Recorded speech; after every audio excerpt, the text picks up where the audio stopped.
Okay, so we are going to do the grid practice. Here there is ammonium and carbonate is given. We are doing the crisscross method. So you will get the formula.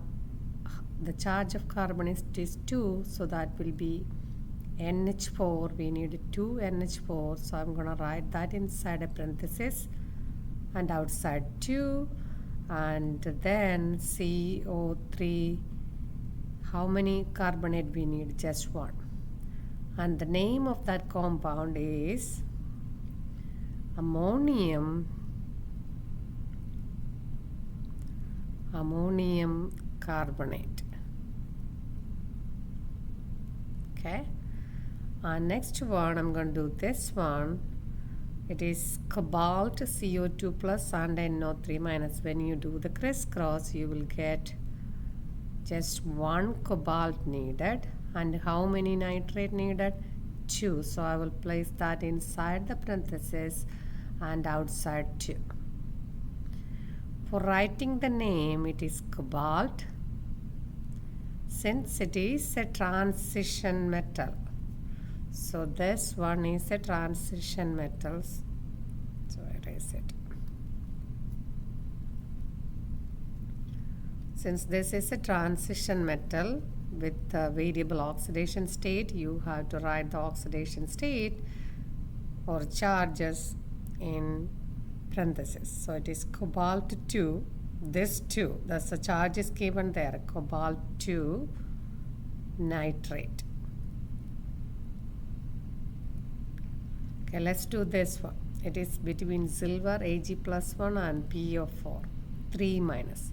Since it is 3 minus, when you do the reverse crossing, it is Ag3 and it is PO4. And even though it is a transition metal, it is not showing variable oxidation state. That is one of the exceptions which is labeled on your periodic table. So you don't need a Roman numeral. Instead, we just write like a normal compound, which is silver, and the polyatomic ion's name, which is silver phosphate. Okay, then let's go do this one, which is between iron and OH minus. Okay, Fe3 plus and OH minus. So Fe is plus 3 and OH minus 1. So we need just 1 Fe and 3 OH. So OH is 3. Since it is a polyatomic ion, it should be inside the parenthesis and outside 3. And as it is an element with a variable oxidation state, while writing the name, we need the Roman numerals. So iron and the Roman numerals, this time it is given to you. So it is iron 3 and the anion name, that is hydroxide. Okay, then last one, which is tin 4 plus and SO4 minus. Okay, remember, tin and lead is listed on your thing with the variable oxidation state. It is a post-transition metal and it's a heavy metal. We already discussed heavy metals will show more than one oxidations, like if they are in P block, okay, if they are post-transition metal. But you are responsible for only 2 of them, okay, and we are going to write the formula for that. So it is tin 4 and SO4 minus.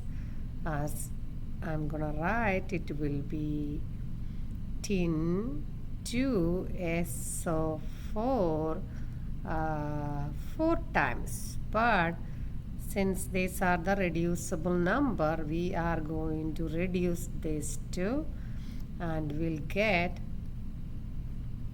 we don't need a 2 there, and we have to change this into a 2. So because it is 2 and 4, we can reduce that into 1 and 2.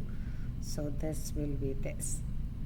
And remember, since it is showing 2 oxidation state, that's in our list, we are going to write the name with the Roman numerals. So it is tin and 4 No, you are not writing this number, okay? So you are writing the oxidation state always. Sometimes they are the same thing, sometimes not. Tin 4 sulfate.